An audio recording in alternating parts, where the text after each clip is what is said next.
कारण अगदी थोडक्यात तुम्ही ऐकलं असेलच, अनंत चतुर्दशीला राजाची मिरवणूक गिरगाव चौपाटीवर पोचली. पण मग काय झालं? एक वेगळाच सीन झाला. गुजरातून एकदम नवीन मोठा तराफ आणला होता, पण तरीही गोंधळ उडाला.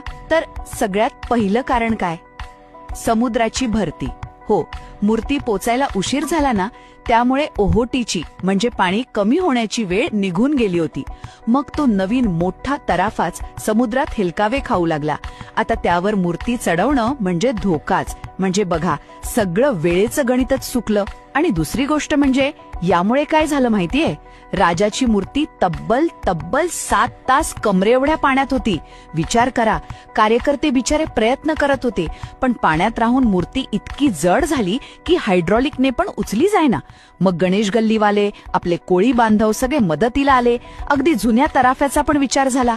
आणि मग तिसरा मुद्दा म्हणजे वाद. साहजिकच आहे, स्थानिक कोळी बांधव, खास करून हिराराळ वाडकर मंडळावर चांगलेच भडकले. ते म्हणाले, आम्ही वर्षानुवर्ष विसर्जन करतो, आम्हाला विचारायचं नाही, भरती ओटी बघायची नाही, थेट गुजरातचा तराफा.